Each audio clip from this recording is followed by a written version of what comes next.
There's no place to escape to. This is the last Podcast. On the left. That's when the cannibalism started. What was that?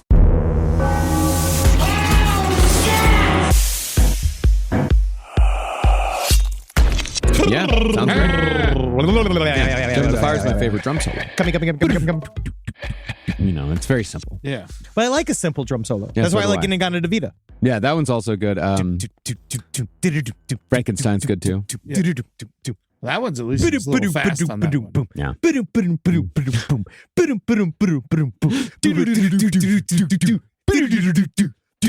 Yeah. I like it. I like a simple drum beat. I know that drum solo by heart. Yeah.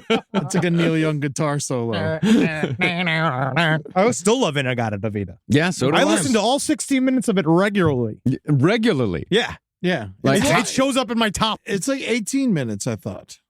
17 and a half. 17 and a half. I don't Yeah. know. I'm not sitting here. I tried to lose my virginity to that song. Wow.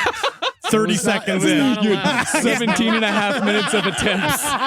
Welcome to Last Podcast on the Left. Ladies and gentlemen, I'm Marcus Parks. Oh, this is how we're beginning? I lost my virginity to a Sarah McLachlan song. Oh, yeah. In the Arms of the Angel. With me is Henry Zabrowski. I lost my virginity to my father. Oh, my God. Oh, fuck. I can't believe we're beginning like this. But you know, He was singing, "Oh, you dirty little Pollock, does your mother know you're out? There's a hole in your britches and your dick is hanging out. I'm still haunted. And of course, Ed Larson, who eventually lost his virginity to... a Top Gun soundtrack." Wow. Oh, take my breath away. Yeah, I was told no to Inagata Davida, and we changed CDs to the Top Gun soundtrack, and then I got to see boobs. That's when you should have said absolutely not. It's Inagata Davida I or tried. I you made go a home. case. I made- But now let's play a different song.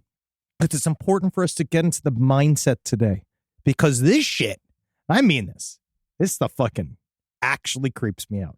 Really? There's something about this topic specifically. I think it's because I've been in rooms with a couple of these things Mm-hmm. and it's fucking freaky. And so let's get in the mood.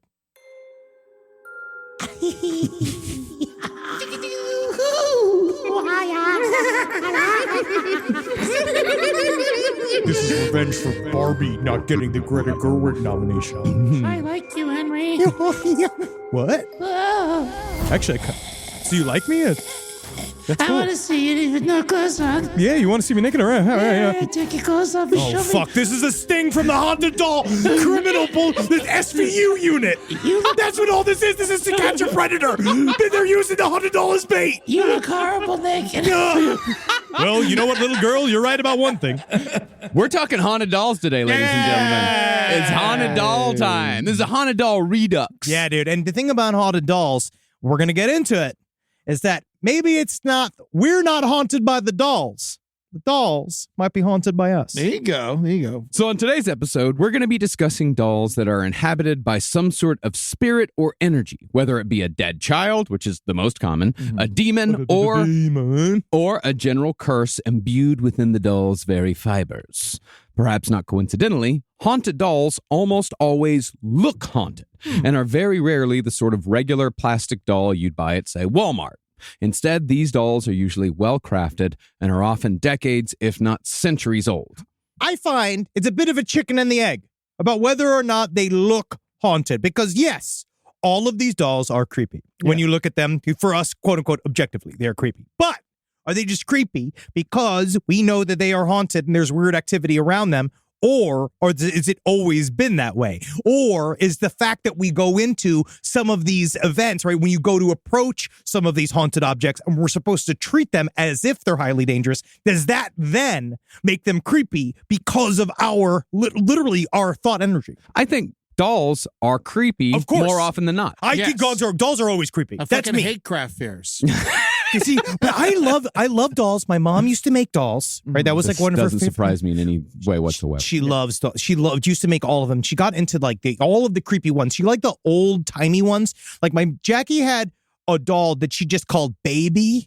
That was this like flat. It looked like a butt plug in shape. Okay. But it's one of those. And again, creepy factor. I always hate when dolls do this. that it was you flip the dress up, right? You look at it, instead of looking at its pussy, you see its sleeping face. You pull the dress down, you see its awake face. And all dolls that are awake and then asleep, because then the eyes mean there can be no witnesses, when you lay it on its back, that creeps me out. So it had legs growing out of its head? It was like a shapeless blob. Remember, like the "I love you" for Mr. Show? The smokes thing? Pit Pat. Pit Pat. Yeah. It's Pit Pat, but it's got a baby awake face on the top. You flip up its dress, and instead of having a bottom half, it's just another sleeping head. Yeah. Oh, okay. It's like sort of a blob. Like, you remember Harold and the Magic Crayon? No. Yeah, it was a baby with a magic crayon, and it was purple, and it was a children's book. I loved it. Yeah, it is. Yeah, It's yeah, very but it was wonderful. a little blob type thing. Man, my Aunt Patty used to have this fucking doll. It was like Timeout Sally or something like that, and it had no face. And like its whole thing was you put it in the corner, facing the corner, like it's in timeout and shit. Yeah, it looks like a Blair Witch. I hated the fucking doll. Every time I stayed with her, I'm like, get rid of this doll. What are we doing here? And then I remember one time she put it in my bed. I came home late drunk, and it was in my bed. I was like, you cunt. Now, according to the book Dolls of the Dead, you're not supposed to call a haunted doll possessed. No. Instead, the book suggests that one uses the term spirit attachment when talking about a haunted doll. PC culture strikes again. Yeah, man, woke ass shit. Yeah, he's we fucking- can't even say the word. We can't say P word anymore. Fucking Annabelle's a goddamn murderer, and I'm supposed to care about her feelings? You gotta be careful. You don't offend them. Because next thing you know, we're gonna get 1-star reviews from all these haunted dolls.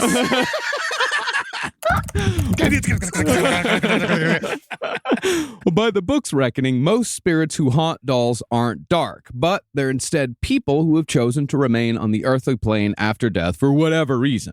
So, this may go some way towards explaining why these spirits usually choose well-constructed dolls that are made from wood or porcelain as opposed to cheap plastic dolls. Well, I had a really great conversation as a sort of like a consultant because I had a lot of questions. And so I went to the two people that I know that know more about haunted objects than anybody else. That is Greg and Dana Newkirk. And they have a new documentary called The Unbinding, which is all about haunted objects and one specific thing called the crone that is it's honestly very creepy. Yeah. But they view this it's different in a way because they have a whole concept about the idea that dolls are haunted by us, that we look at a thing and our trauma essentially is what attaches to this object. And then the object is sort of projects through our mental powers because they have a consciousness-centered view of the paranormal, basically saying that nothing's objectively haunted. It's only when we show up that they become haunted because it's something about consciousness. It's something about, and especially things that look like us. Yeah. Like it's easy for us to put our trauma through their eyeballs and then they kind of project it back out into a bunch of fucked up shit. Same thing with menarches. It's why when little girls have their periods for the first time and there's like a massive change in their brain when things start flying around. Yeah, that's logical. That's logical. It makes sense. This is why the Tonka truck never becomes haunted or something like We that. don't know. maybe if something really bad happened to you in a Tonka truck. If you gave it eyes, maybe like one of the Cars guys, I could see one of them. Yeah. Like Mater, Tow Mater, be haunted and shit. They're like a silent witness to all your crimes. But, as we shall see, whether it be wood or porcelain, one of the most famous of the modern haunted dolls at least appears to be plastic, and its power is supposedly so great that it can reach through a TV or computer screen to curse anybody who views it. Damn it, Peggy! We'll get to her later, though. Now, longtime listeners know that we've done an episode on haunted dolls before, but if I remember correctly, I believe that the episode in question was mostly us going through eBay listings of dolls that people claim are haunted. One listing, if I'm correct, claimed that the doll for sale was King of the Warlocks. It's very difficult to claim, but you can just say it. Yeah. You don't need proof. No. And indeed, 12 years later, eBay still has a thriving haunted doll marketplace, which we'll cover later. Great. But because we didn't give haunted dolls their full due, we're going to cover a slew of haunted dolls today, starting with what inspired today's episode. My boy! Robert, the haunted doll. Bobby! You guys are fucking up right at the beginning. happened? You're What'd I fucking do? up immediately. What? You can't call him Bobby. You call him Robert or you call him nothing. Robert, I'm sorry. Yes, good. Ed? Sorry, Robert. There are a lot of rules. Robert the Haunted Doll is the soup Nazi of haunted objects. He's very popular. He is very popular. There's a lot of work in there, but if you want to get that Muscatani, you're going to have to play by the rules. You guys ever seen Robert? Not in person. No. I've had friends see Robert before because it's a Florida doll. Yeah, He's it's from West Key Coast. West. Yeah, Key West, yeah. And they all say he's fucking terrifying. Oh, it's very scary. yeah. Well, Robert the Doll was the subject of an entire book by an author of the paranormal named David Sloan, who first met Robert the Doll in 1996. Sloan, by the way, makes it a point to say in his book that he was investigating the paranormal before it got popular. Yeah, it was like a total scene back then, but it's totally different now because back then, like Bigfoot would like hang out. Like you could fucking talk about Loch Ness would like he'd just like be there or fucking whatever. You don't have to pay for a meet and greet. So pre-Ghostbusters. Oh yeah, more like pre-paranormal, except like pre-Ghost Bro.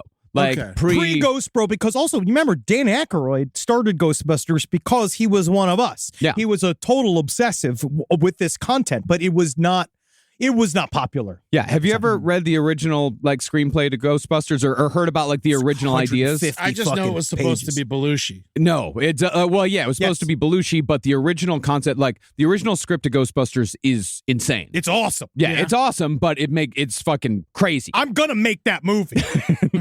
Ed Wands. Which is honestly, that was probably a good creative choice. The Proton Pack is honestly more fun. It's more iconic. Futuristic. Yeah.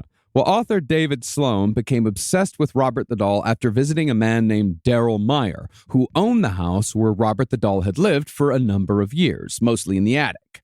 Now, Meyer was skeptical that a doll could cause any sort of paranormal activity, but when David Sloan asked to see the attic where Robert had spent so many decades, a nearby rotary phone flew off the receiver. And that was one of those things that happened regularly around Robert the Haunted Doll. Yeah. Well, rotary phone, they shook, it could have, the phone could have fell off. That's bad. That's bad wiring. Yeah, it flew though. It shouldn't just be shaken. Mm-hmm. But the homeowner shrugged it off as if this was something that just happened all the time.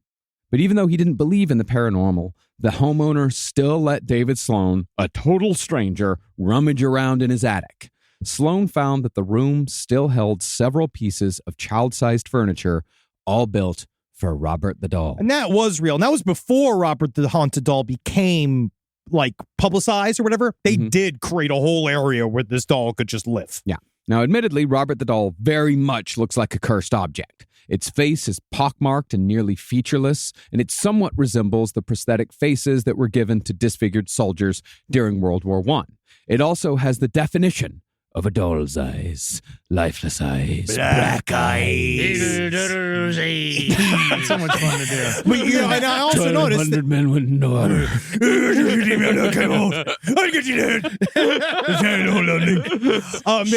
me. you did it great. Eddie, you actually did some good Google searching right before here, but it is important to remember, we did learn this. When you type in Robert the Sailor Doll, you need to include haunted. Because if not, it brings up a whole twink universe that I didn't know was there.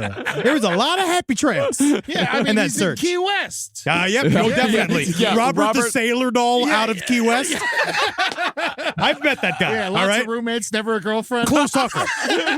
Yeah. His belt buckle touched my belt buckle when he hugged me. Robert is also surprisingly large. It's child-sized. It's 3 feet tall, but only weighs about 6 pounds. It's a unit. Covering his felt and wire body is a yellowed 4-piece sailor suit that replaced his original costume of a pink and green Harlequin outfit that was replete with pom-poms. So he was a cheerleader. No, Harlequin.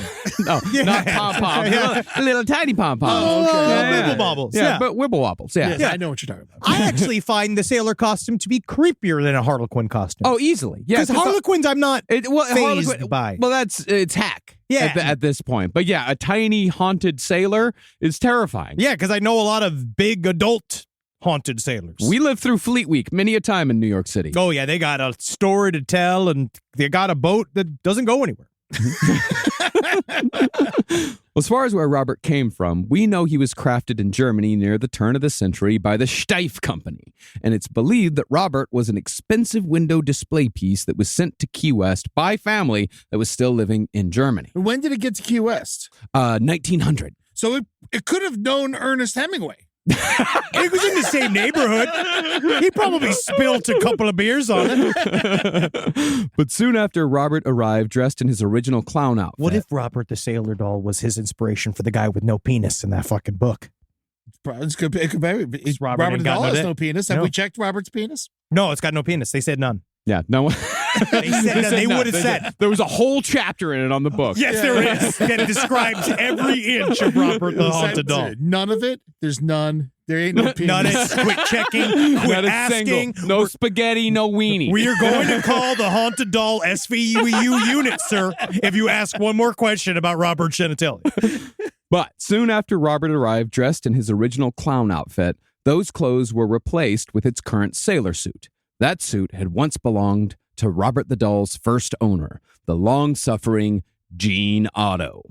No, I'm just blown away. I gasped. Yeah. Oh, yeah, I gasped. Now, at the turn of the century, it was quite normal for boys to play with dolls, so Gene and Robert soon became inseparable. But the nature of Gene's obsession is speculated to have less to do with a child's normal attachment to a beloved toy and more to do with good old-fashioned voodoo. You know, even just the obsession, because that's what they said is that, and this obsession continued throughout Gene Otto's life. Yeah, which we'll get into. Yeah. Wait, this is there's something attached to this. He saw something in this doll, and that's kind of what they talk about. It's because it's about our relationship with the object. Yeah. It's what does it mean to us? You know, there are certain objects that, when I was talking with the Newkirks, they talk about trauma. Like I brought it up before, but the idea that like you're in a room where something traumatic has happened to you, your focus was an object while you're in that room while something traumatic is happening to you, and it's like you shoot at it, right? You make it filled with this kind of energy. Where something like this is like, if you're really lonely, because that's another one of those like deep, dark, especially when you're a little boy and you don't know what to do, like because your emotions are stronger when you're a little kid. Like you're a little bit more, maybe, you're not more in tune, but you're definitely more vulnerable and sensitive. And the idea of like, you becoming obsessed with this other thing and it's sort of like implanting your personality on it. Oh, I was extraordinarily attached to my My Little Monster doll. Yeah. Like Your Little Monster doll? Yeah, My Little Monster. Yeah, the big. I remember yeah, that. the big, Yeah, yeah, yeah, the big yeah. fat one with the long nose and all that. No, I was attached at the hip to that thing. I loved it. I love my baby Tugs. Care Bear. Nice. Yeah, he was a good guy. Now, do you think Key West, throwing out some theories here, lots of Haitians in Key West. This is what especially back in the day. Yes. Straw market. Mom could have yelled at someone at the straw market. I curse you. Curse the doll. Yes. Well, here's the thing. Concerning that, Gene Otto's grandfather was a doctor named Joseph who had a servant from the Bahamas named William. So it's still West Indies. And William was married to a fellow Bahamanian named Emmeline. Dr. Joseph Otto went blind in his later years, and William cared for him until Joseph died from internal injuries after suffering a fall. It was really nice, honestly, their relationship. Yeah. But once Dr. Otto was dead, Thomas Otto, Gene Otto's father, hired William to work as a clerk at his drugstore. Soon after, Thomas Otto began an affair with William's wife, Emily. Oh, yeah. As is evidenced by journal entries written by Gene Otto's mother, Minnie, and also further proven by the fact that Minnie Otto specifically requested not to be buried in the Otto family plot after her death. She actually had her name to be changed to the Mini Cooper. Here, of course, is where the curse comes into play. See, Emmeline gave birth to a child during her affair with Thomas. It was Thomas's child, and this is evidenced by a lawsuit that she filed against the Otto family. Tragically, the child died, and it's said that Emmeline used voodoo to trap her dead child's soul inside Robert the doll. Wow. Yeah, dude. Okay, so yeah, it's Who probably knows? happened. It's a lot of, there's going to be a lot of spite talked about today. Okay, But that cool. makes a lot of sense. Spite is one of the really powerful emotions that we have. I mean, that's why we're here. It's why we're sitting here today. No, Yeah. this whole network has been fueled by spite from the beginning. Yes. And it's nice because but it does create problems. You have to be careful because if you're seeking revenge, it ends up coming back on you. And also, like, if you put that in someone's head, they're gonna, like you said earlier, help it manifest. Mhm. Yes. Well, this, author David Sloan speculates, is why Gene developed a lifelong attachment to the doll, because Gene intuitively sensed that the soul of his dead half-brother was encased within. I mean, it's a big jump, but it is interesting. It's a very large jump. But the idea that you maybe even as a kid have heard these things. Like, I like to kind of, something along these lines. And I'm going to continue on, even though my mic just cut out. One, it's definitely not because that I malign Robert the Haunted Doll. No. Right? No, because not at I all. didn't. And I want to say I'm sorry again, Robert the Haunted Doll, because that genuinely creeped me the fuck out. Yeah, it generally. I mean, it's not due to the fact that this Scarlet already has one input that shat out, and we just went through a studio move, and these things just don't really last for a long time. And you spit constantly into the microphone. It better covered not in be. water. I just want to say again, I'm sorry, Robert, and I love you. But I think there's a practical edge to this where you could, maybe as a kid, you'd be surprised what kids hear. Yeah, right. And of what course. they could he could have heard the story. Right. He could have watched his parents going through this conflict. He knows that somebody's like.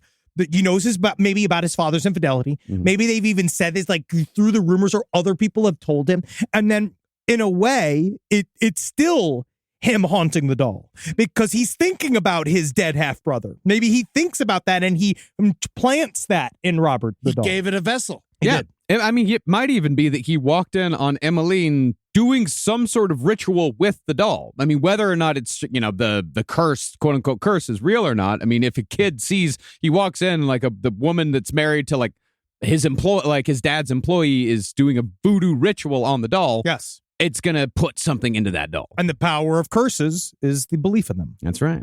Now, interestingly, Gene was the one who actually named the doll. And the reasoning behind the choice gives it bit more of a paranormal oomph.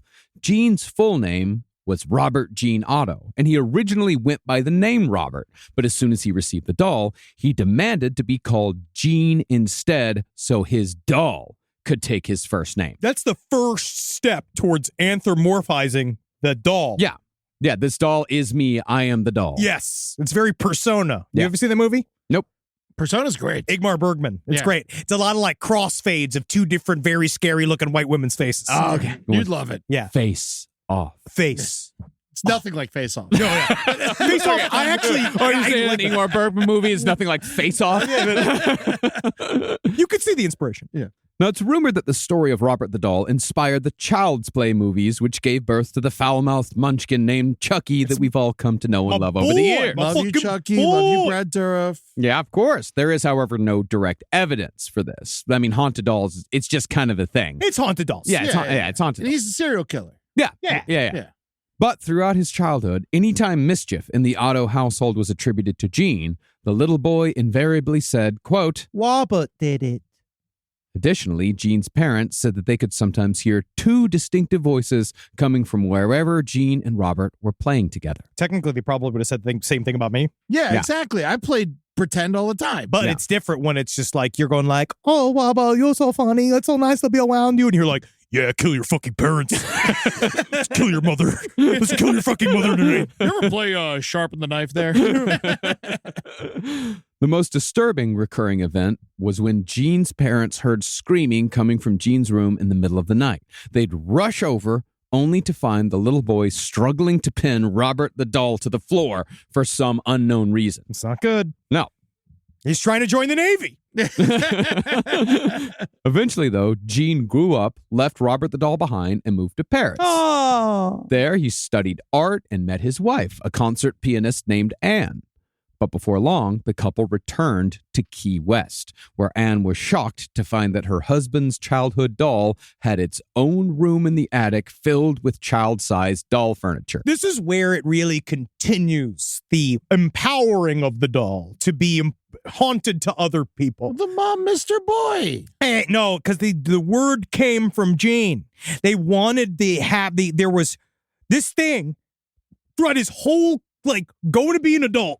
Go learn. He went to the sexiest city in the world. He went to Paris. He got boned up. He became an artist. But the whole time, he's like, make sure Robert's comfortable. You know what I mean? Like, and so the mom set it all up in the attic. And like, can you imagine that? Like, you do love, like, let's say you really were, what's his name from Ace Ventura? Laces Out. Oh, yeah. Ray Ray Finkel. Finkel. Ray Finkel. Like, you love Dan Marino. Yes. So, like, let's say Julie showed up on your first date and you're like, you guys maybe never got, she hasn't come to your place yet, but then saw you have a full shrine to Dan Marino where he's Could have like happened. hanging out. It's like, there's like a mannequin there, and then you got like a fucking fleshlight on his butt. If and I like, had more money, it could have happened. but she'd have to understand, oh, now I'm also dating Dan Marino. Yeah. Yeah. Anne became even more alarmed when her husband's childhood fixation on his doll reignited upon their permanent return to Key West. Robert, I find it to be cute. You think it's cute? I think it's endearing. it's terrifying. If I would have found I miss my baby tugs. Yeah. If I would have found baby tugs, I put baby tugs out and everyone would have to deal with baby tugs being around. But he's gone. I left him in Showbiz Pizza and he's gone. And I miss him. Baby Tugs. If it just shows back up tonight, Oh my I'm going to God. be really upset. I'd only love it if it was 6 foot tall. Hey, now a man Tugs. How you doing, Daddy? It's me, full-grown man Tugs. Some fucking dude knocking on your door in the middle of that. Hey, Tugs. Hey, Tugs. It's Tugs here. Tugs, come for my share of your wife. No, at first, Gene would just dress Robert in different outfits. He had the sailor suit, he had something he called his pixie suit, and since he was somewhat of an eccentric artist, it seems like this was just kind of played off as a quirk. Yep. Yeah, like Michael Jackson's secret room next to his bedroom that was filled with all the plushie toys. Super quirky. Yeah, super quirky. And the Funny bell, guy. You know, that Yeah. would go off when people got too close. Yeah, funny guy. Quirk. But before long, Robert and Gene became once again inseparable. And the hours Gene would spend painting in his studio were always spent in the company of Robert the doll. What do you think, Robert? Oh, yes, it does need more blood. Thanks, Robert. Yeah, he'd prop up Robert near one of the windows. From that point, Gene regressed even further. He curated the entire attic to create a miniature world just for Robert. And when Gene was accused of abusing his wife, he'd say the same thing he'd say as a child when confronted with bad behavior. Robert did it. He's Wobbit did Robert did it. Well, It's Robert me, Man is his Tugs. name. Man Tugs goes in there and he answers the wife. Man Tugs goes in there and he'll handle the landlord. It's me, Man Tugs. You're getting an outfit. Rise from your grave. Now, by the end of his life, Gene was spending most of his time in the attic talking to Robert. And after his death, his wife said that Robert the doll was actually the only friend that Gene ever truly had. And he really shouldn't have been for how many times Robert the doll hit me. I really wish he would have said something. You know? But he said Robert did it, but he is Robert. Yeah, he is so Robert. He's kind of admitting to it. It's sort of. Have you ever seen that Anthony Hopkins movie Magic? Dude, so good. It's did you end up watching I've it? seen it, yeah. Oh, it's so fucking good. It's one of those like forgotten classics where Anthony Hopkins is like sort of he's a ventriloquist, or he's a magician. He wants to be a magician, but he ends up doing this ventriloquist act, and the lines between the doll and the man become blurred. And it's Anthony Hopkins. He's fucking great in Yeah, it. it's unbelievable. Yeah, he got nominated for a Golden Globe for it, and it's just one of those movies just gone. But I found it on Prime the other night. It's on Shudder. Fucking love it. Hell yeah. Interestingly, though, the special treatment of Robert the doll continued after Gene died in 1974. Gene lived to be 74 years old. Imagine that, a 74-year-old man in an attic jabbering at a doll. It's a lot. I'm just surprised he can get in the attic. I mean, yeah. That's what, it was his exercise. Mhm. When the house was rented out after Gene's death, there was a clause in the lease stating that Robert had to remain in the attic and that no one could use or even enter the space. Two men, however, rented the house and broke the rules. Never break the rules. Never break the rules. No, especially not when it comes to Robert the doll. Yes. Or any cursed fucking object. Definitely not with Robert the doll. Just to err on the side of caution. Yeah. Break the law. Yeah. Sometimes what's legal is not right. Yeah. After hearing noise from the attic on several occasions, bumps and knocks and such, these two men climbed up to investigate. Huh. They only found the creepy 3-foot doll sitting in one of its custom-made chairs. We're burning this whole fucking house to the goddamn ground. That's what I'm talking about. Why doesn't anyone stomp this thing to death and burn it? We'll get to that later. Okay. It's because, again, what do I know? We'll also learn from the unbinding, and just remember this at all times. This is a big old lesson. If someone says, "Hey, this thing is cursed," or "Hey, don't go in this place," or "Hey, don't take an object from this sacred area and bring it home with you," you never, ever do it because you're gonna get punished for it. Never touch it. You're also a visitor, and it's just good respect. Yeah. Yes. That's why we didn't bring lava rocks home from Hawaii. Because that also fucking will curse you forever. I found some cool ones. I took pictures. I got them. Yep. I can look at it whenever I want. There you go. Well, these two guys left the doll alone as per the terms of their lease. But when they heard the noises again, they went back up to the attic to find that Robert had somehow moved to a different side of the room since the last time they'd been there. Another time, which I think was the last time they went up to the attic, the two men said they heard giggling behind them. They both turned to look for the source of the noise, but when they looked back at Robert, the doll had somehow moved across the room. Now I'm over here. Whoa. Could have been raccoons. I mean, that's just as scary. Raccoons giggle. They do? Yep. That's Full adorable. Have you seen Killer Raccoons too? Yeah. Nice. He's Dark good plug. Christmas in the Dark? Good Yeah. plug for Travis Irvine. Yeah, that is nice. I do, however, I prefer opossums to raccoons. Yes, We all absolutely. do. Yeah. We all do. Well, in another instance of Robert allegedly abusing a tenant, one guy claimed that the doll managed to lock him in the attic for over a week. It's just a guy accidentally locked himself in the attic. I and don't blamed know it. what to do now. Oh, man. This guy blamed everything. He got yellow fever later. He also said that was the doll, too. It had to have been. I missed the toilet when I shit. Oh, Robert the doll did it. Oh, no. I got my foot caught in a bucket. No, Robert. Why you making me clumsy? My mom hates me. That's Robert did it. The next family to move in happened to have a 10-year-old daughter who actually made friends with Robert, at least at first.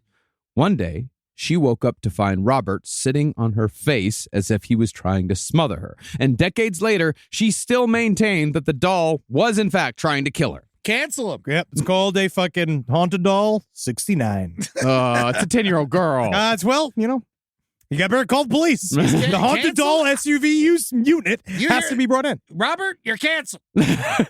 Hoping to put an end to the nonsense, the girl's father locked Robert away in a trunk where it lay undisturbed for years. But Robert seemed to have gotten the last laugh. Soon after hiding Robert away, the father died from carbon monoxide poisoning in his car. It is weird. Yeah. It is weird. They put him away. Locked himself in his own trunk. Yeah, but they do say that is the way to handle it. If you do have a haunted object and you don't really know what the hell to do with it, you put it in a glass case. Like you wrap it up, you make sure that nobody is, and you put it in a box and you put it away. Because it really seems that, out of sight, out of mind works for something like this. Mm-hmm. It's Key West. Put it on a raft. Send it out. Send it to Cuba to Fidel Castro. Yes, that could have been a great way to kill him. That's what the CIA should have done. Well, from there, Robert's legend only grew. Some said that Robert's head would move as if it could follow conversations. And even though his face has no points of articulation, it sometimes seems to change expression. Some even claim that when they're in Robert's presence, they feel a sensation, like a hot metal bar pressing on their chest. The Newkirks talked about is that when you walk into this room to see Robert the doll, like obviously there's certain rules, like you have to regard it, you have to. We'll get to the rules later. But it's interesting because I felt the same way when I went into the Winchester house, because it's a place that literally tens, if not hundreds of thousands of people have walked in feeling fear and apprehension about this thing. And there's something about they said it's a suffocating atmosphere when you walk in and you see like so much fear is built up in this room. Sadness from the doll. They said it felt an extreme sadness from the thing. And I felt that same thing in Winchester House, where there was a room in the center of the house that, like, again, it's all touristy shit. Same thing with Robert the Haunted Doll. It's like kind of surrounded by a lot of touristy stuff. Yeah. But when I went in that Winchester House, you're like, oh, blah, blah, blah. Kind of walk through, oh, it's cool, the different room stuff. But when you get into the vault, where she put her husband's, like Lady Winchester had put a lock of her husband's hair, the deed to the house, in this giant walk-in safe. It is 10 to 15 degrees colder in that room. And it does feel like it bums you out. You walked into this, like, it felt like the heart of pure sadness. And there's something about it. There's something about like that feeling of like it's been all built up too. Yeah. It's just like psychic energy is built up in the room around this thing. See, I felt it in that room. I felt like a sense of like wonder. See, it creeped me out. Yeah, That's I felt like the hairs at the back of my neck raised up, and I got a lot of hairs. Yeah, that could hurt somebody. Yeah, it went bing. See, Key West though is like an end of the earth like society, like not like end of the world like as in time, but as in like at the edge of where It's people right go to- at the end of the people country. go to hide there. Yeah. They want to never be seen again. They want to go forget about everything. It's like honestly one of the reasons why it was like a good safe haven for gay people for so long. Sure. And stuff like that. And so there's a lot of crime that came through there. A lot of immigrants coming through Key West. Very similar to Alaska. Yeah, It's another place where people go to disappear. Yeah, so I feel like it just that town has that energy. Yeah. Even if it is a happy drunk place, it has that fucking energy of like we're hiding from something. Yeah. Now, eventually, Robert was donated to the Fort East Martello Museum in Key West, but the staff was so frightened by the doll that they kept him locked away and covered in a sheet, viewable only by appointment. At the same time, though, the house in which Robert had spent so many years remained a hot spot for paranormal activity even after Robert was gone. Besides the aforementioned flying phone, one can experience such classic poltergeist activity as knocking sounds, doors that fly open on their own, and the distinct feeling of being watched. But most telling of all, ghost tourists report that the figure of Robert can sometimes be seen sitting in the same window where Jean Otto placed him so many years before during his fruitless hours of creating paintings that were overshadowed by his obsession with a doll. Humans have been working spiritually with objects since the beginning of time, like since the beginning of modern thought. We talked about this as a kind of like, in the ancient Roman times, in certain areas where like they would build an effigy to a something, like whether it be a god, a demigod, a spirit, and then they believe that object was the god. And if you wanted to destroy a local small religion, you go steal their god and destroy it. And literally their god is dead and they are left. But it's weird. So this stuff actually is there's something to how our consciousness works, and diffusing it through, amplifying it through an object that is outside of us is something that allows it to, and for some reason it can create a prism of paranormal activity very easily. The Newkirks are trying to prove that they can do it on their own and haunt an object by thinking about, like, creating a story like a tulpa. Yeah. The same thing. We're creating a thought form, an egregore that can pop off the thing because now, like, you filled it with pictures from your own mind and your own emotional connections, and then you kind of like, I don't know, for some reason it works as a conduit. Yeah, the ancient Egyptians used to take clay pots. They would make a special kind of clay pot. They would paint the name of the person that they wanted to curse on the clay pot using red paint, and then they'd take it outside and they'd smash it. Dude, and that was is the supposed to kill oldest them. time. Counterproductive. Yes. Honestly, I feel like Tootsie, my dog, has been dead for years. You never know. You don't know. It is said, however, that Robert is not the only spirit haunting the house. Sometimes guests feel a ghostly female presence, which some believe is Jean's mother, Minnie. And a woman in a wedding dress has been seen walking down the stairs like so many ghosts are wont to do. Stairs are paranormal hot. There's so many ghosts walk downstairs. Transitional areas, liminal spaces. My mom swears that she was pushed down a flight of stairs by a ghost. Wow. Yeah, it's a much bigger story than right now. Yeah. Most recently, though, in 2003, 80 people gathered at the Robert house for Jean's birthday, and all of them reported seeing a flurry of orbs flying through the house before they scattered either to the sky or the ground. Now, Robert the doll was finally put on permanent display in 1996 at, as I said, the Fort East Martello Museum. And from reports, electrical malfunctions are the most recurrent phenomenon when it comes to Robert. But it's cameras in particular. Yeah, we've had no up around Robert. We've had no problems with the cameras yet. Just my microphone stopped working for some reason. But there's the wiring in Florida. It's a hurricane. It's fine. It's all shit. It's like popsicle sticks. It's hugging creepy popsicle as fuck, sticks. dog. It's all fucking driftwood. See, when people try to take photos of Robert, conventional cameras don't work, at least not all the time. In some cases, the batteries in digital cameras will drain in Robert's presence, but return to full charge once the owner has left the building. Others reported that entire rolls of film would be ruined, except the pictures taken of Robert. And one person claimed that when he developed his film, he found only 24 images of Robert in different positions. That's frightening if that's real. That's like one of those where that's really strange. Too sexy for my shirt. Too sexy for my shirt. So sexy, I curse you. From what I can tell, though, the last time Robert was taken out of his box was in the late 90s, when restoration was performed on this century-old doll. But they had asked for permission. Yeah. But on the day after he was returned to his case, an employee said he saw small doll-sized footprints in the dust on the floor. That's just shit that's like when dolls do stuff like that, been like, "Ooh, you creepy doll. You creative." I would make the footprints. You Yeah. know, like Yeah, I of would course. keep the doll. Yeah, it'd be fun as hell. Yeah. I got these fucking. Well, just as the employee noticed this anomaly, he heard tip-tap-tapping coming from Robert's locked case. And he noticed that Robert's feet were covered in dust. It's me. He then heard, emanating from somewhere in the room, a lone, ominous giggle.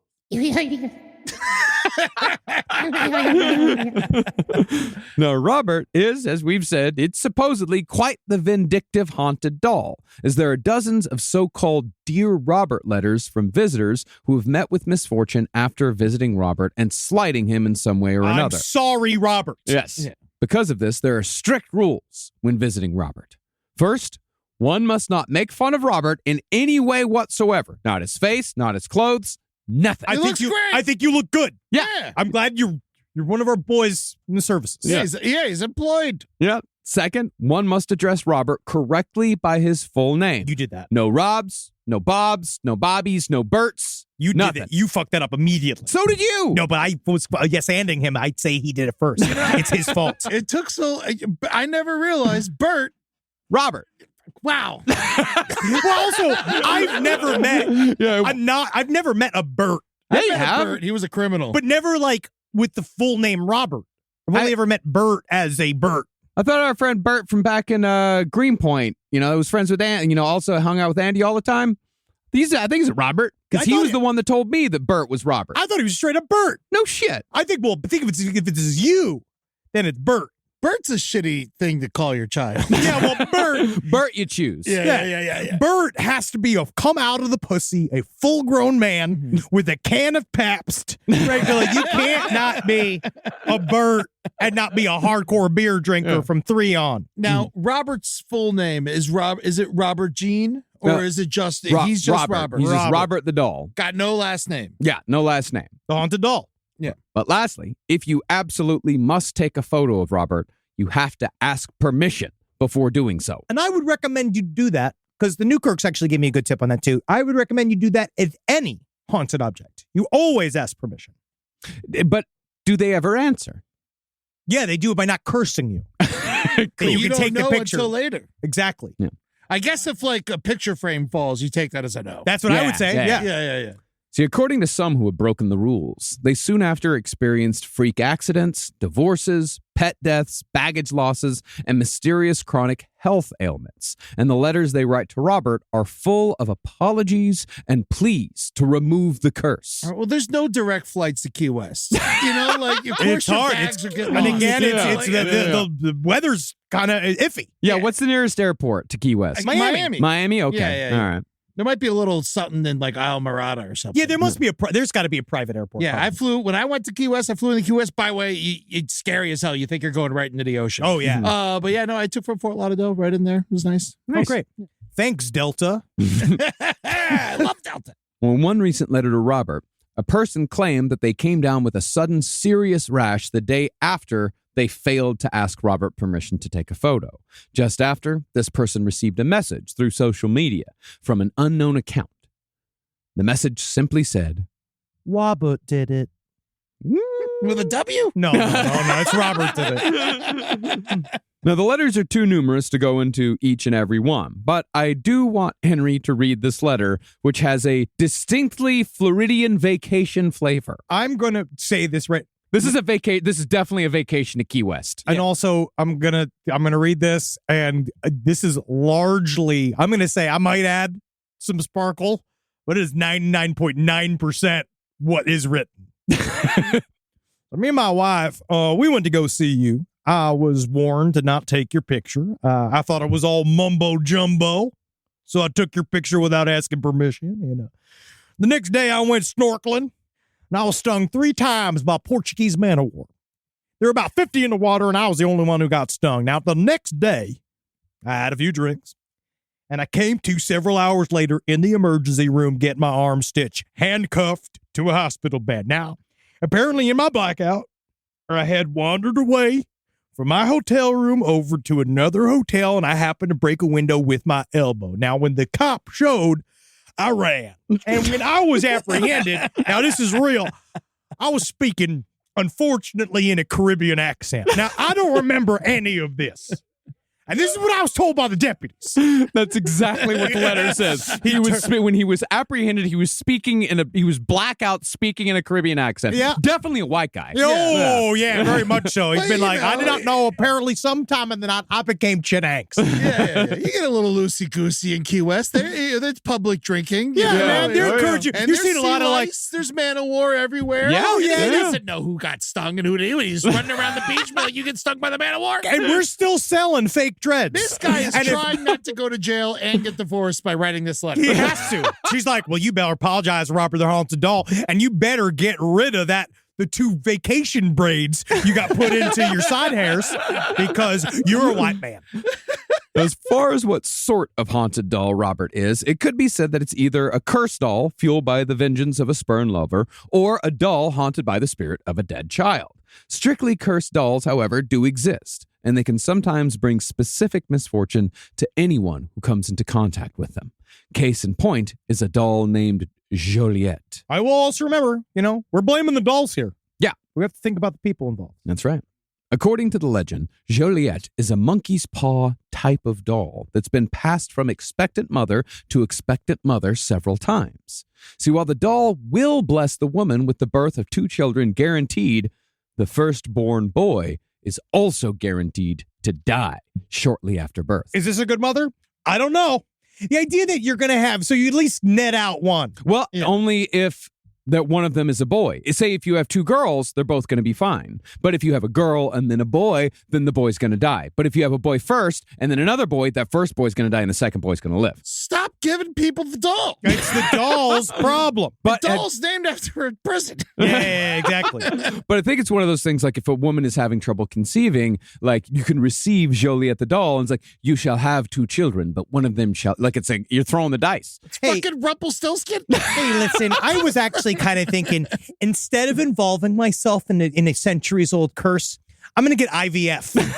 I'm going to do something else because it seems that us kind of chancing with this inescapable curse might be bad for all of us. Adopt. I also feel like there's no way that the baby that lives is not going to have a fucking cursed life too. Well, once the boy is dead, it's said that the demon that controls Joliet traps the soul of the firstborn boy within the doll's body, making the toy a sort of soul prison for dead babies. Oh, I didn't know now that you put it that way, yes, that actually sounds incredible. But like, how informed is the soul of a baby? Yeah, babies don't know they're in jail. Yeah, babies don't know. Do babies even have souls? I have a theory that a baby doesn't get a soul until like a few months in. Yeah, At I don't think a least. baby gets a soul till they're 21 years old. Yeah, at least you can't even talk to them till they're 24. Yeah, no I- offense, everybody. But you're an idiot till you're 24. We can't talk to you. You make no sense.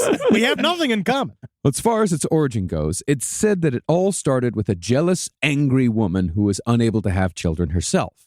Her close friend, meanwhile, had no problems giving birth whatsoever, He's like, ba-doing. spitting them out. And she had a second child on the way soon after her first. Irish twin. So the childless woman crafted Joliet and cursed every stitch that held the doll together so as to imbue the object with a vengeful rage.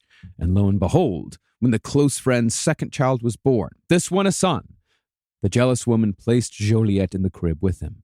3 days later, the newborn was mysteriously dead, and supposedly the grieving mother could still hear crying from her deceased infant's crib, even though the only thing still there was Joliet. Wow. Kill this woman. They didn't figure out the curse until it had to happen a lot before it's the doll. It's the doll that's doing it. Either that or the doll was. I have a theory that the doll was made from asbestos or something. Oh, yeah. And it's just filled with poison. Yeah, just accidentally filled with poison. And it just happens to kill babies. Yeah. That makes a lot of sense. Yeah. Yeah, that makes more sense than the fucking soul prison. Yeah. Soul prison is just hard to quantify. It's hard to see if you can't visit someone in a soul prison. But this woman who lost her son still had her first child, a daughter. That daughter grew up and had a child of her own. This child was a boy, her first child. And for some reason, Joliet the doll had stayed in the family and was placed in the newborn boy's crib. Whoa. A few days later, that baby's dead too. Yep. But the second son, who also had Joliet as a bedmate, survived. The cycle continued, with mothers passing down the baby-killing doll from generation to generation, although today the whereabouts of Joliet are unknown. Honestly, I think it's actually really good for Planned Parenthood to get a hold of Joliet the doll and use a new form of non-invasive abortion. Yeah, when Trump's talking about abortion after 9 months, he's talking about Joliet. He's talking about Joliet, and he's met Joliet. In another case of a baby's soul being trapped in a doll, we have to go back to Tsarist Russia to the year 1730. Ah. According to the legend, one of the Tsar's mistresses became pregnant, but the child was born hideously deformed. Reacting badly, the Tsar had the baby burned alive. That is a bad reaction. Yeah. I'd say it's knee-jerk. Because you could also, because I believe, I miss it, because I don't think we have it as much anymore. Like, wear a mask. I think it'd be so cool if you got like jacked up, if you got bird jacked up, right? Where's there's got to be more masked people, like big steel mask or a phantom mask or like something like the Cobra Commander style mask. If that's your choice, but I think everyone should be, free with their deformity. But or have more fun with your deformity. Yeah, it's more accepted now, even like from the 90s. Everyone, no one cares as much. Yeah. Be mysterious. You have the option to be the man in the iron mask, but out loud. And that's like, we now have a whole show that's about people in masks. And they sing, and we have to guess who they are. But if you're just like that all the time, that's fucking cool in a way. Yeah. In my mind. I'd just dress like Freddy Krueger. That would be awesome. That'd be cool. Scare people. Use it. And so, the mother crafted a doll named Katya to remember her murdered baby and used the ashes of the child in the porcelain mixture. Yeah, I probably shouldn't have done that. Yeah. And indeed, Katya is terrifying.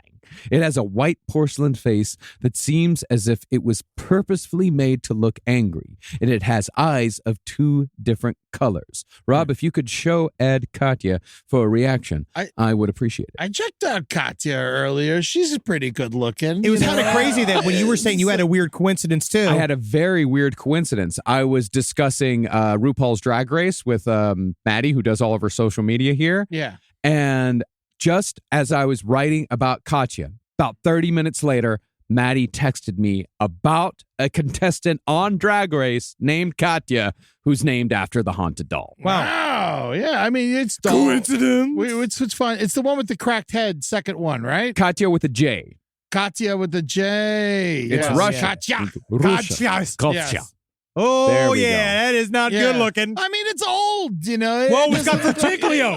It's got one bad eye. One No, good man, it's got eye. Michael Jackson disease. Yeah, man. Ignorant. Oh, man. Oh, shit. Oh, man, that's how Michael Jackson, that's what he looked like when Tito asked to be cut in. Maybe the doll just needs to be, fixed up a little bit. Maybe it needs a little love. Honestly, Paint it again, give it a new eye. All we have to do is get it between 20 and 25 different plastic surgeries, and then maybe you'll be able to marry Lisa Marie Presley, also R.I.P. Very sad. Also double R.I.P. Yeah, man. everybody's when dead. Michael Jackson, he got burned up in that Pepsi commercial? Yeah. Yeah, he, thank God for the people on set, because he could have become Freddy Krueger. Oh, he was already halfway there. He had the hat, the glove.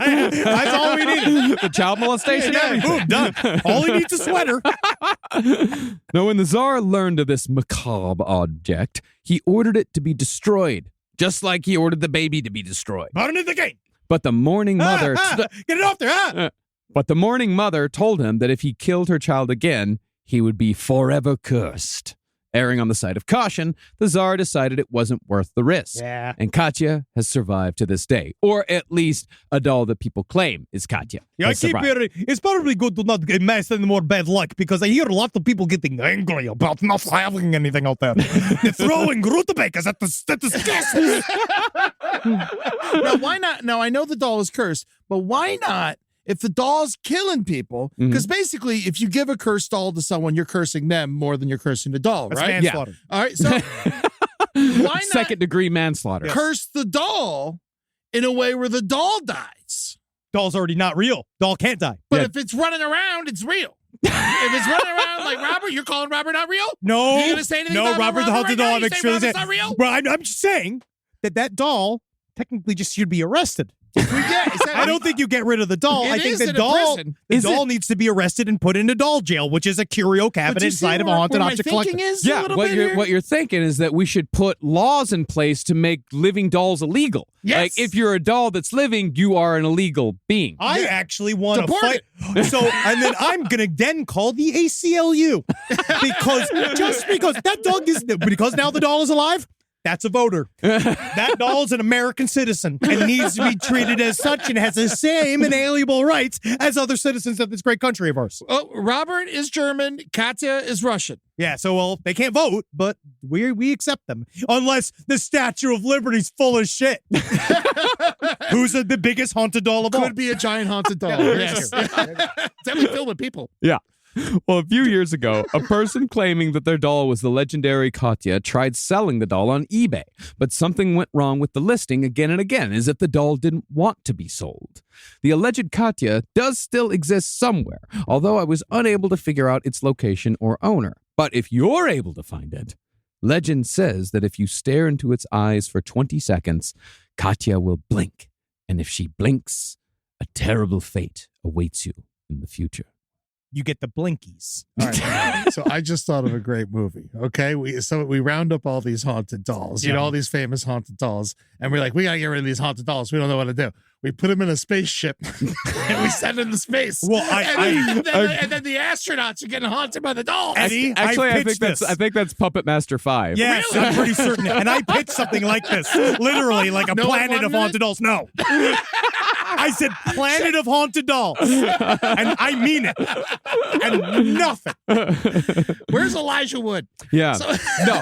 Honestly, he's a fan.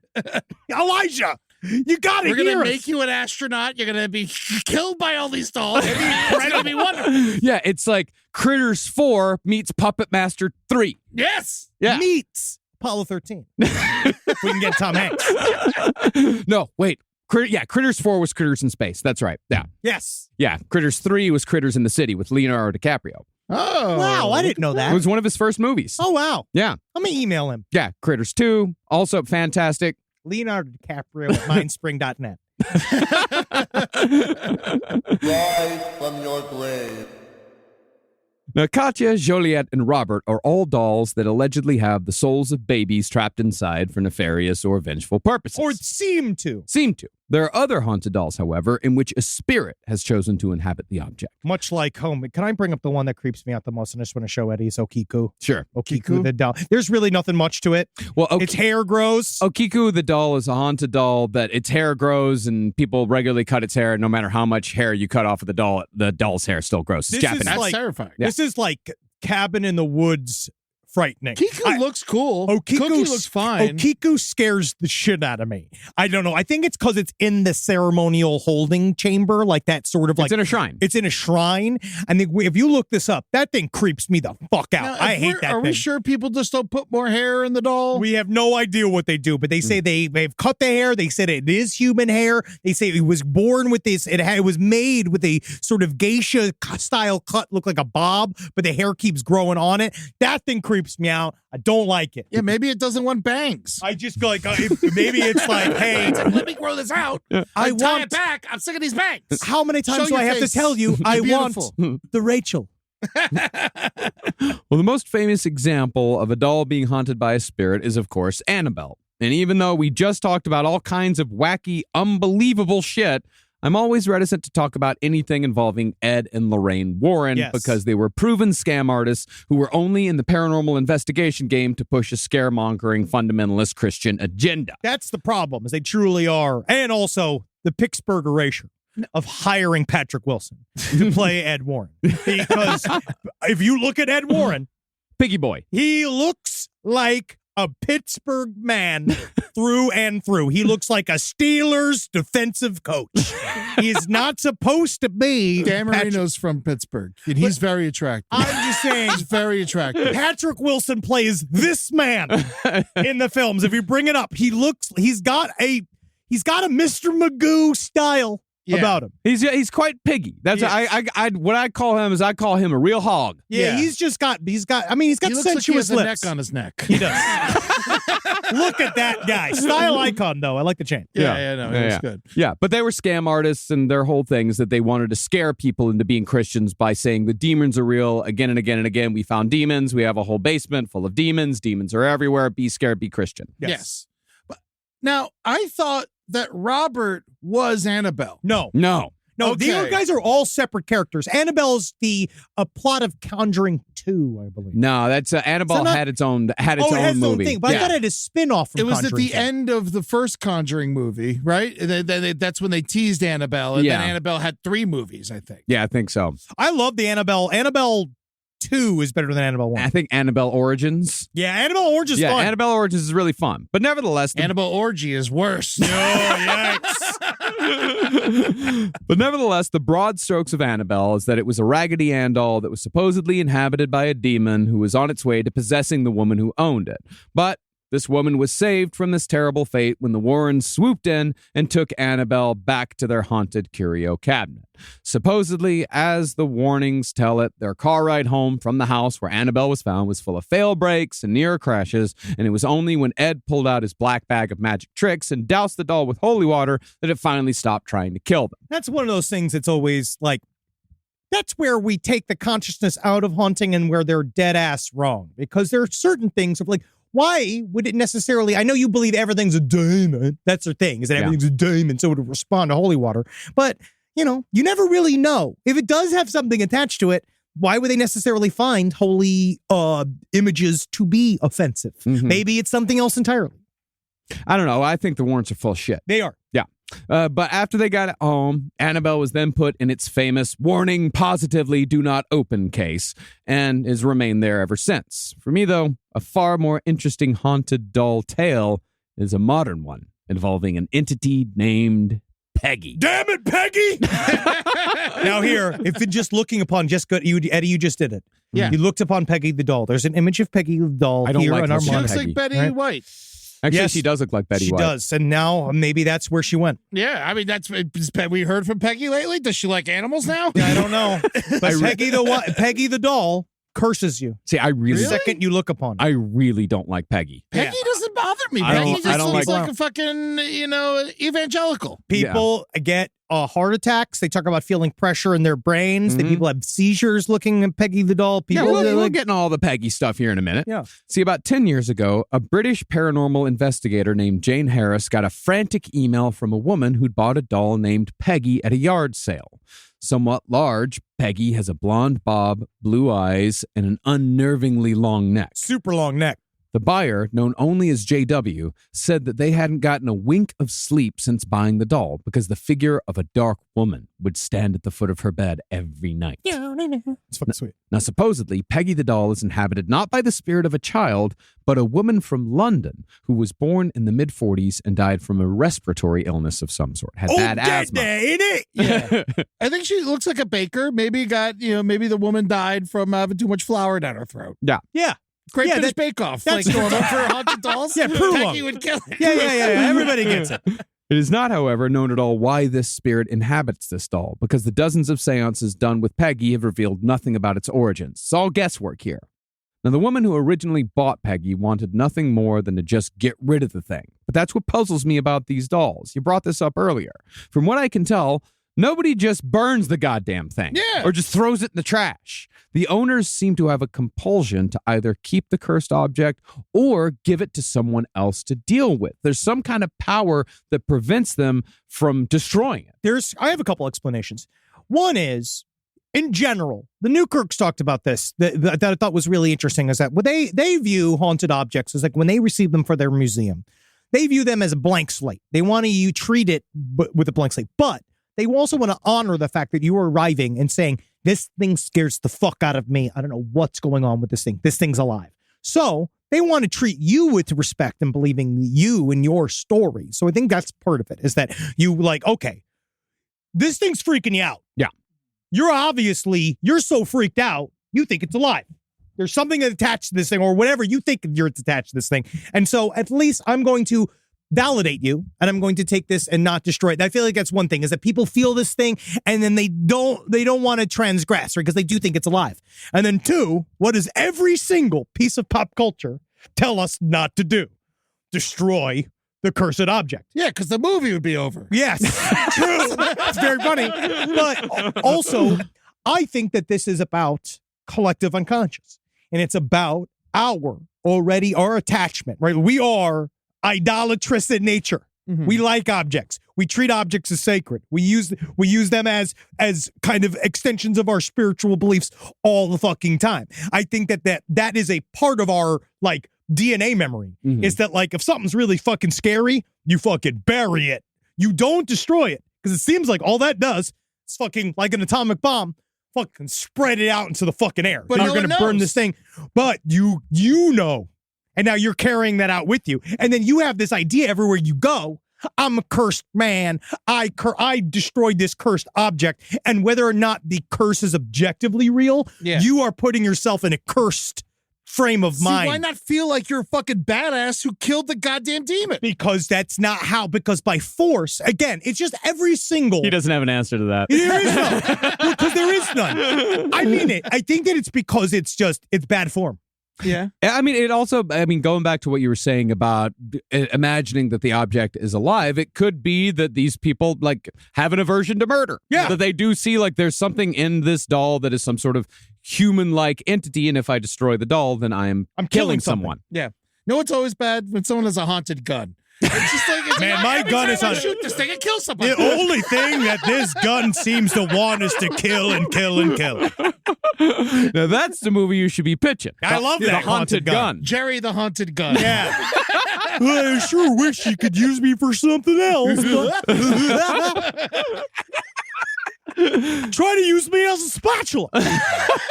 No, they'll seem to work. You ever try to brush your teeth with me? Now, when JW met paranormal investigator Jane Harris to make the handoff of Peggy the haunted doll, the former owner was visibly shaking and appeared to be suppressing the urge to cry and scream at the same time. But the handoff was made nevertheless, and the second Jane took possession of Peggy, her body reacted. As Jane put it, her ears began ringing and buzzing as if a radio transmission was being fed through her skull. This was followed by panic and a complete numbness of the head.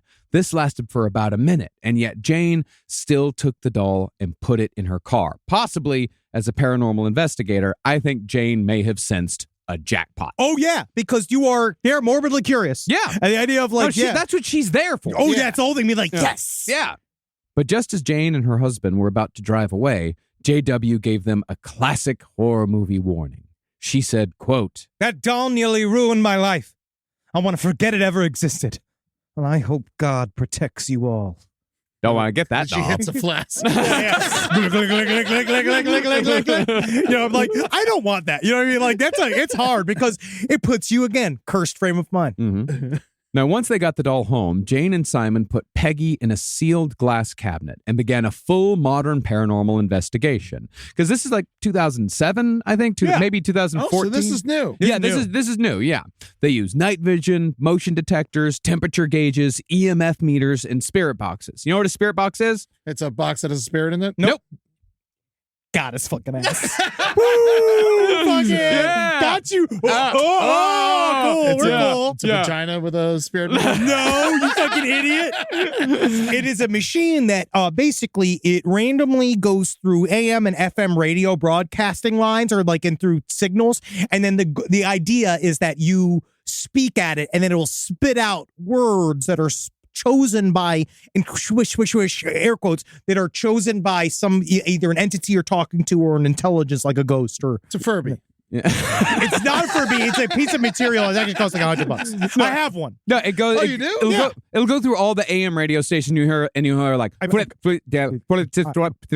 it goes through it Kill pretty your quickly. Yeah. Yeah, and you listen for it to come and give you answers. It's What's more fuck with it? It's more organized DVP. Mhm. $84. Oh yeah, buddy.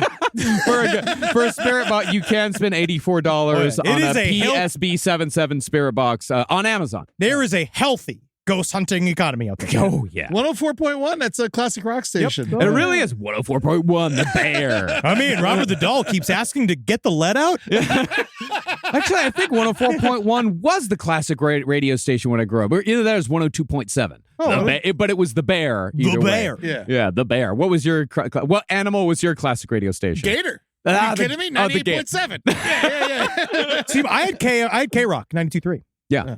And that was nice. But it didn't have an animal attached to it? No, it was cool. Oh, yeah.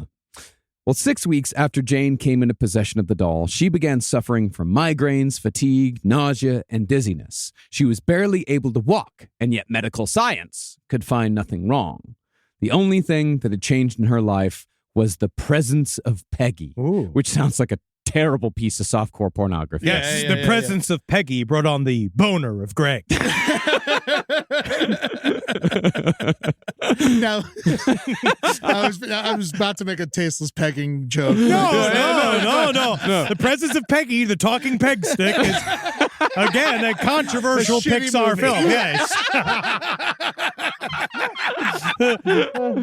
Now, since the scientific paranormal investigations using instruments had turned up nothing, Jane figured that a seance was the next step. But when she contacted her go-to psychic, a friend named Hazel Myers, the psychic dragged her feet, seemingly afraid to even approach the doll. That's the type of stuff. That's one of my favorite new. That's like more new horror movies. My favorite is like it started with Paranormal Activity. They did that the best when the psychic shows up and goes nope, and then just like leaves immediately. Not for more money, though. I would never do it for more money. I am getting this message from Abraham Chase Lincoln.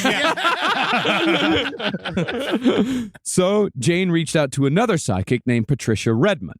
But when Jane arrived to her appointment, Redmond said that she couldn't read for Jane that day because the energy in the room was so heavy it was giving her a headache. She also passed off Peggy. Finally, though, the first psychic, Hazel Myers, took Peggy the doll out of Jane's house for a few days so Jane could get a reprieve from the so-called dark energies. And supposedly, Jane's health returned to normal soon after the doll left the house. While Peggy was in Hazel's care, a spell of psychic projection was cast around Jane and her family to protect them. And after Peggy was returned to Jane, the adverse health effects stayed away, and the spell supposedly works to this day. It's the power of perception. And I think that's why, I feel like when you guys, if you do end up watching The Unbinding, it's very similar to Hellier because they do mix the concept of ritual magic with scientific exploration of these ideas. And I think it's why it works really well for them is because it's all about your fucking mindset. It's really about how you approach these things. It's like, if you believe this thing is like atomic, like it's radiating negative energy, maybe, and you believe that, the way to get yourself out of it, which is what we talk about with possessions too, it's why it happens people that believe like in a really intense orthodox version of a religion, is that, well, the only way to get them out of it is they religious their way into it. We got to religion their way out of it and use the same thing. So like, all right, if you do believe that this thing's got nasty vibes, it's making you sick, I will then make a thing that reverses the nasty vibes, that allows you to believe that you have reversed the nasty vibes, and then the problem has been fixed. The human brain is extraordinarily powerful when it comes to convincing yourself something. Like the human brain does have like quite a bit of control over the body. But just because it's in your head doesn't mean it's not necessarily real if it's all etheric. But what is real? Exactly, bro. I know, bro. Fucking bro. Yeah. Because that's the thing. Think about this. Okay. Batman exists, but he is not real. Or is Batman not real, but he does exist? Batman exists. Batman exists. He but is Batman, real and he exists. but, yes. But not in the sense that there is a Batman out there. Oh, But okay. Batman is real. But Batman Because it's is a real. character written by something. Exactly. But enough Batman has been around that Batman is like considered. It's a vigilante. Is a detective. I'm just saying Batman is a concept we take seriously as if it is real. As if it is real. Do people think that Batman's real? They spent hundreds of millions of dollars making a Batman movie. Yeah. But it's a movie. It's Batman. He's as real as Baby Tugs. A man arrives to a place and drives. Baby Tugs was real. It's Man Tugs you got to watch out for. Because again, Man Tugs is actually a really good example of like the fact that Robert Pattinson did arrive to a set. Yeah. He was Batman. for a period of time. He put a suit on every day. He arrived. He talked like Batman. He drove the Bat car. He fucking talked to Alfred. That was for that time period. Batman was real because a lot of people were making Catwoman on top of the car. Apparently, exactly. Nice. Which is fucking cool. That's fucking the way you do that. Yeah, that's what you do. Is number one During COVID. That's irresponsible. Well, the spell that Hazel the psychic put over Peggy's family does not cover anyone else. And people genuinely believe that the curse of Peggy the doll can reach out through a JPEG on the internet to affect their health in minor and major ways. See, when the first photo of Peggy the doll went public in February of 2015, Jane claimed that she received almost 100 messages within 48 hours from people claiming that the photo she posted of Peggy either made them feel sick or just otherwise kind of weird. And that's where in the video footage of Last Podcast and Left, we're going to put it right here. One person even claimed that their dog had a seizure after watching a video of Peggy that Jane posted. And I got to admit, like I don't know if it's psychosomatic or not, when I look at pictures of Peggy, I get a little queasy. It creeps me out. If I look at if I watch the videos, like my stomach just it just feels like it makes me feel weird. This shit all freaks me out. All haunted dolls freak me out. I was totally unaffected by the sight of Peggy personally, but I do have a call with my doctor in a little bit, so we'll see what happens. Sorry, sir. You've got mouth-ass syndrome. What? Well, I mean, it's person to person, because while Henry was like super creeped out by the Winchester house, I loved the Winchester house. I'm sorry, I loved it. But I loved it as like an object of like wonder. I didn't feel sadness in that room. Like I felt like the wonder of everyone who would walk through that house and like seeing this architectural like masterpiece, or this architectural experiment, I guess is what you would call it. We all react to different objects, different paranormal places.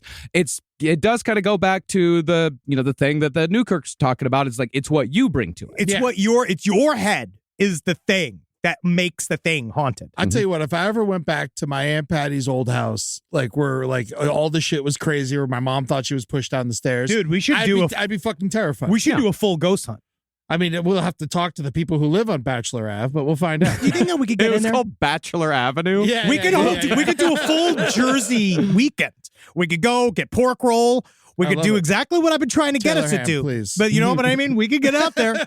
We could fucking finally do Brazilian food. But a haunted diners, drive-ins, and nuts. Oh, we're this close. It's not bad. Diners, drive-ins, and dies. Yeah. There we go. Fuck you, Guy Fieri. No, we love him.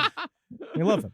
Well, others took the claim of Peggy's power to the highest level. It goes way beyond queasiness for some people. The worst outcome befell a Scottish woman named Katrin Redux, who claimed that she had a heart attack within an hour of looking at Peggy the doll's picture. It had nothing to do with the pie full of blood that she was eating. No, that's iron. Interestingly, though, many of the messages that Jane got said that the cross that had been placed on the necklace around Peggy's neck was actually making the spirit angry. And the longer the cross was around her neck, the more trouble Peggy was going to cause. Showed in the Newkirk, the Unbinding documentaries, they saw this. They basically put it in their little museum area in their office.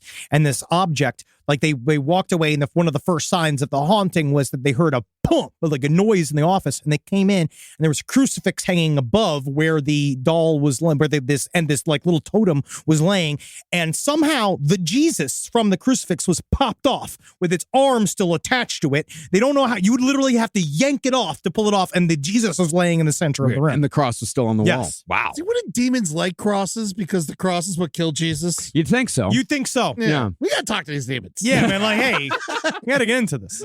Well, this is not, however, because Peggy was inhabited by a demon. Instead, some went big and suggested that the spirit inside Peggy was not a Londoner, but a Holocaust victim. Whoa. And putting a Christian cross around her neck was offensive to her Jewish heritage. They already survived the Holocaust, or they didn't survive the Holocaust. I don't know if a cross would make it that upset. You know what I mean? It'd be more like if it was an iron cross. Yeah. Yeah, that would be different. That would be very, but still, it's like, I'm not Christian. I'm Jewish. Don't be pushing your Christianity on What me. are we doing here? Fucking A. Eventually, though, Peggy and Hazel began performing seances to communicate with the spirit using a pendulum and a talking board, which is similar to using a Ouija board, but not quite the same thing. Same mechanism, different device. Yeah, the biggest difference is that a pendulum is used by a single person, while a Ouija board is a group activity with a planchette. Yeah, made by the Parker brothers. Yeah. Yes. Well, you should go. I mean, we did a whole thing on the Ouija. Well, I'll give you a book. Thank you. Yeah. But in the end, both pretty much work the same way, answering yes or no or spelling out words. Thankfully, though, in her book about Peggy the Doll, called Peggy the Doll, Jane Harris transcribed both the psychic's questions and Peggy's answers from one of their most fruitful seances. I would like the two of you to now recreate this seance, with Ed in the part of Hazel the Psychic and Henry playing Peggy the Doll. Let me prepare. You got to give it a different voice than Robert, though. Nice. Yes. Peggy? Yes. Peggy, are you there? Yes. Do you fear crossing over into the light? No fear.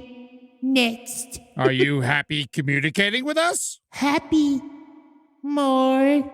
Peggy, were you responsible for the recent health problem? No. Are you aware of the lady we mean? Katrin Redick? Yes. Weak. What do you mean, Peggy? Take care. Hot. Help. Oh, you were trying to help. Yes. Do you feel you have a purpose here? Yes. I know. What do you know?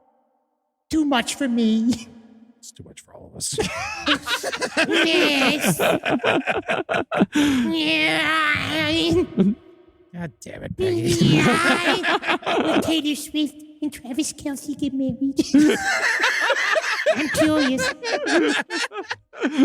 Now, at that point in the seance, for whatever reason, the priest who'd been invited butted in and told Peggy that she needed to respect his church. You need it. God damn it, Peggy. I need you to fucking think about Jesus Christ. But he also asked for clarity on how he could help. Peggy, of course, left the seance soon after. I'm not going to deal with this bullshit. But she returned with a cryptic message. After the group asked if Peggy needed their help moving on, she said no. There was a pause. Then Peggy said, "Tell them." When Jane asked, "Tell them what?" Peggy said, "All." And with that, the spirit departed. Nice. Cool. Cryptic? Tell them everything? All. Well, I don't know. All? Who knows? It's up to you. It doesn't mean anything. It doesn't. Riddles on riddles on riddles on riddles. We're listening to the doll. Yeah. Okay, at this point, Yeah, we you're can't listening to really, a doll. Yeah, Yeah. We can't, you can't talk about it not making sense or not because we're in a room with a man dressed up like a fucking X-Men for Jesus Christ, and we've got a fucking doll there, and we're talking it like it's This is why I hate possession movies, because they just all end with people yelling at the possessed thing, and it just gets annoyed back to hell. Yes, well, it never really works like that. A lot of times they end up starving them to death. Yeah. Oh, okay. Yeah, that does happen sometimes. Yeah, there's this. My favorite book on possession is called Hostage to the Devil. It's written by this priest who lies a lot, but he has like 5 possession stories that are all like incredible, really scary, really weird, and it's a lot of annoying to death, but it's also, just strange shit. Like a guy it does astral projection, but while his soul is out of his body, the demon inhabits the body, and when he comes back, he has to share the body with the demon, and then Malachi has to come and go, yep, get out of here. That's Insidious. Interesting. Yeah. Man, That is Insidious. Yeah. Insidious, which is basically Scary Beetlejuice. In a way, yeah. Now, after the seance, Jane continued her investigation of Peggy the doll, but one day, she got a call from Ghost Bro #1, Zach Baggins, who wanted to feature Peggy the doll on his show, Deadly Possessions. What's funny about Zach Baggins, too, is that he is actually deathly afraid of dolls. He is scared of dolls. Yeah, he said while filming the segment, it was the most uncomfortable he'd ever been in his 17 years of dealing with the paranormal. And one of the production staff suffered a stroke shortly after being in Peggy's presence. Did you watch it? No, I didn't watch it. It's fun because they bring I love all of this shit. I'm a sucker. I love all of this stuff. And so, Jane comes in with Peggy, and Peggy's got a bag over her head, right? Because they don't want to look at it. And they put Peggy in a chair next to it, and Zach Baggins is just like, okay, what is it? He's like, and he does his like, so why does the doll have a bag on his head? And she's like, because, you got to say that when the doll looks into your eyes, you got to be cursed immediately. And it's like, well, I guess we got to get that bag off its head. So ready to do it. And then they whip the bag off its head and it's just all but then it is weird because then look when the camera shut down. Baggins. And I'm why are we here? Well, not too long after the filming, a trainee paranormal investigator named Olivia Taylor was participating in a vigil in another attempt to contact the spirit within Peggy. But just as the EMF meter finally went off after 6 hours, Olivia felt a tingling down her arm and a sharp pain in her head. That was one of the creepiest things from the Unbinding, is that when they put the EMF reader next to the thing and it fucking spikes. It was fucking weird. The next thing this girl knew, she was surrounded by paramedics, having also suffered a stroke. Likewise, viewers took to Twitter immediately after the Deadly Possessions episode aired. Some claimed they had to go to the hospital because of severe pains, and one person even said that his mother had an aneurysm during the seance scene. Eventually, Zach Baggins took possession of Peggy, and as per a press release from 2017, she was at least at one time on display in Zach's Haunted Museum in Las Vegas. Hey, man, that's all I want. A residency. Yeah, no. Las Vegas. Yeah, buddy. Can you imagine us in the museum in a cage? You know what I mean? And just being like every half an hour as the tour comes through, we go like, come, ass. You know, like look, the paranormal Will you podcast. hit up the dispensary for me? Knock, knock, knock, knock. What's outside like? Now, obviously, there are plenty of haunted dolls out there with plenty of evil stories. We could do this 3 more times. There's- Peggy's in Vegas? Yeah, Peggy's in Vegas, living life. Yeah, Peggy's in Vegas in a creepy little display case It's built awesome. just for her. It's awesome. Yeah, you got Sargamos, Yeah. which is supposedly possessed by an ancient Sumerian demon by the same name. My fucking boy. That's Sargamos also, he ran one of my favorite halal carts right outside of my work in New York City. Red sauce, white sauce. Yeah. Both, always. Both. There's also the shadow doll, supposedly made from human bones. Very and cool. used in satanic rituals. Yeah, dog. Yeah, the shadow doll supposedly scares you to death in your sleep, or it haunts your dreams for years if you take its picture without permission. Like Sean Penn. Have you ever made a doll out of bones? No, You have all these bones. You should make a doll. I've never made a doll. I like my bones to be free. I want to. And I just like the bones themselves. Yeah. I have an idea. I don't think want to hide the bones in a doll. we should get our own doll and try to make it haunted here in the studio. Fill it with bones. I got a tooth at home. When they took my tooth, I kept it. And we can put my tooth in the doll, see if that works. You wouldn't want to do that, actually, because then it bonds it to you. Yeah. And then it becomes like a voodoo doll for you. Yeah. And then I could torture that thing, and every time I'm mad at you. I don't have a tooth. But in the more innocent realm, though, there's a doll from Australia, adorably named Let Me Out. It's very cute. Yeah. Supposedly, It's a scary looking doll. it's scary looking, yeah. Supposedly, the doll got its name after its owner found it in the crawl space of an abandoned farmhouse. It's just like, all right, buddy, Yeah. that's what we want to do. He put it in a sack, and on the way home, the sack moved. And so the owner and his brother were in the car. They gave it a funny voice saying, "Let me out! Let me out!" Yeah, like it was like funny, you know, Yeah. but then it looks like this, and it's actually very frightening. Yeah. Whoa! Yeah, letting me out isn't as dangerous as Peggy or even Robert, but he is among the creepiest looking haunted dolls out there. And that's like made creepy. That's not, what I like about this type of creepy doll is that, you know, Hollywood, they overproduce everything. The Annabelle looks so fucking stupid in the Annabelle movies. I hate when they overproduce a creepy doll. That's how the Let Me Out doll is exactly how you make something creepy without fucking, you know, putting a hat on a hat on a hat. It does look like an English prisoner. It Yeah, does. I'd say it looks like a rapacious pirate captain. Sure. Yeah. Yeah, and supposedly it's haunted by the spirit of a young boy that drowned to death. And the doll's supposed to resemble the boy in some way, but it looks like a 40-year-old man. Yeah, That's it looks what- like the boy is a man. Boys Yeah. are different. That's man tug. The doll can be reliably aged back to at least 200 years. They analyzed the nails Wow. used to make the doll. And while no one is exactly sure why it was being kept in a crawl space in an abandoned farmhouse, it's estimated that it sat there collecting dust for about 60 years. Yeah, dude. Wow. But regardless of why it was hidden, Letting Me Out is similar to Robert in the way that its owner, Kerry Walton, seemed unable to part with it no matter how much money he was offered. At one point, someone tried giving him 10 grand for Letting Me Out, but Walton found himself unable to make the transaction when it came time for the handoff. There's something about a personal relationship between you and the thing. There's that's what I really mean. Instead of destroying it, it's because you do become to believe that it's fucking alive. You don't think he was trying to get an extra $5,000? I mean, he would have got it. Yeah, he would have got it because like he would meet up with people like, you know, they'd say, "Hey, I'll give you 10 grand, I'll give you 3 grand, whatever," and he'd say, "Okay, I'm fine. This time I'm finally doing it." And he'd show up and they were about to do the trade, 10 grand for the doll, and he'd just go, "I can't do it. Yeah. I can't do it." And then he'd take the doll back home. Finders keepers. Yeah. Now, the location where Let Me Out was found was already haunted, which was why Carrie Walton was there in the first place. It was said that one could see the ghost of an old man dragging a sack full of heads out in front of the house on spooky nights. And during that investigation, Carrie and his brother found Let Me Out.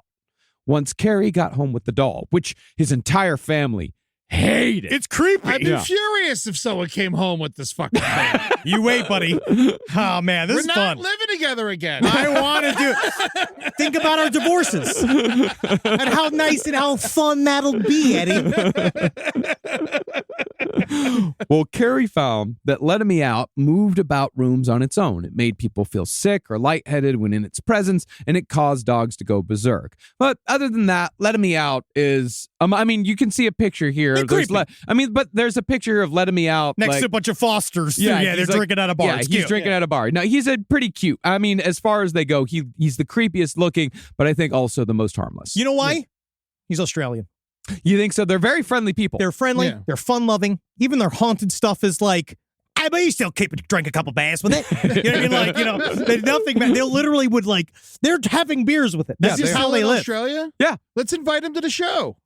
Can we get? Actually, could someone bring? If someone, whoever, let's talk to these guys. Let's get the haunted doll at the fucking show. I'd love that. SideSourceLPOTL@gmail.com. Can we get Let Me Out at We'll our show? book 'em. Full VIP access. Full He had VIP. access to like 1,500 souls. We're gonna be dead. Now, all this begs the question as to why someone would actually want a haunted doll in their house, considering how much trouble they cause. It's cool. Well, that's the thing. Both eBay and Etsy are filled with listings for haunted dolls, and those sales skyrocketed after the release of the Annabelle movie in 2017. It's leveled off, though. Now, instead of just saying, hey, this doll is haunted, the sellers of these cursed objects sometimes claim to go through an arduous authentication process to ensure the doll they're selling is indeed haunted. Mostly, they use the more scientific equipment, the EVP recorders, the K2 EMF meters, and the ever-present PSB-7, the spirit box. Sure. To add legitimacy, the listings will often be accompanied by videos of EVP meters lighting up when they're held next to the doll. But of course, each of these sellers have different methods, and one seller in particular outlined his process top to bottom. Because EVP is interesting. EVP is it would be an EMF meter. Because an EVP is the electronic voice projection. That is like when you talk and you like record a thing, and then you ask a spirit questions, and then you don't hear it in person, but when you play it back, you hear something on the recording. Oh, I thought it was an abbreviation for E.T. vs. Predator, the movie. Yeah. He's just lost. He's just in his own mind, imagining, E.T. being torn apart by fucking. It's just like a predator with 4 E.T. skulls on his fucking attached to his belt. That's a fucking great movie. That's an I'm incredible. pitching them all over the place. Because Today. you know what it is too? Because E.T., no one talks about what its fucking weaponry would be like. Is there a warrior class in the E.T. Who world? knows? Because remember, E.T. was a child. Yeah. Yeah. Oh, It's a little interesting. Yeah, because remember at the end of the movie, you've got E.T.'s parents are sitting there waiting for him. He's like, where the fuck you been? So yeah, E.T. is a child. We don't know like what a fully grown, like full-powered E.T. is capable of. Yeah, E.T., you can hop over a log. He was quick little fucker. He was quick. Yeah, and he had no legs. He had weird little stumps. And he could fucking fly. Yeah, it was cool. Mm-hmm. You've seen the E.T. porno, right? No. You haven't? I mean, I've made a couple. What does that mean? It's horrible. It's Yeah, we'll send it to you We'll tonight. send it to you. It's infamous, but yeah, it's horrible. It's a woman like in full ET makeup, like an ET head. Oh, they make E.T. a woman? They make ET a woman, and ET Yeah, gets it's fucked. really bad. Yeah, Oh. there it is. Yeah, you're not gonna like that. Oh, I'll yeah. watch that. Oh, it's sucking the dick is the worst part. I think. Yeah. I think that's the part that really disconcerts me. Well, Yeah. I mean, I figure E.T. be great at head with that long throat. Mm-hmm. I miss my home planet. Well, let's go through this seller's authentication process. Okay. First, the doll is separated from other paranormal objects and examined by a K2 EMF meter for 3 to 5 days in a soundproof box next to a voice-activated recorder to see if it lets loose with a sound or a phrase. Then the seller conducts a lucid dreaming session in her bed next to the doll to see if she has any weird dreams. Finally, she writes a 15-page report on how haunted the doll is and what sort of spirit might be haunting it, whether it be demon, dead child, fairy, or if you're lucky, a leprechaun. I don't think that there's anything lucky about it being a leprechaun because you can't. I don't want to get involved with the leprechaun's business. Aren't they? One bad leprechaun ruins it for all of them. Leprechauns are bad. Yeah, leprechauns have always been bad. Leprechauns are bad. Then They're why bad. are they considered lucky? They're not. We turned it into lucky because of a marketing campaign to make St. Patrick's Day a fucking big holiday in America. But they're not. They're evil. They're small. They're rich. They're mischievous and they're neutral. Yeah. And that's the biggest problem, is that neutrality means that they don't think about our agendas. Yeah, chaotic neutral. Sounds like a good guy. He just has he worked too long at a cheesesteak restaurant. Yeah, you worked. Yeah, you worked in the back of too many restaurants. I mean, some people are just misunderstood. Yeah, this is it. Yeah, he's talking about the entire restaurant industry. Yeah, a fully chaotic, neutral industry. Yeah. As a caveat, though, selling paranormal objects on eBay can run afoul of eBay's terms of use because eBay explicitly forbids the auctioning or sale of human souls. It's actually in the fucking rules. I believe that came from someone trying to sell a soul that was like on a piece of paper. Yeah. Oh, interesting. Their reasoning is that if the soul does exist, it would violate eBay's policy of selling human body parts or remains. Can you sell a dog? Not on eBay, I don't think. I think you can sell like a stuffed dog. Yeah, a stuffed dog, sure. Yeah, but, like a taxidermy dog. Yeah, you can't sell a live dog. Can you not auction off a living dog? I think that's fucked up. Right? Because wouldn't you have to put it in a box and ship it? You can do local only. Yeah, you figure it out. Yeah.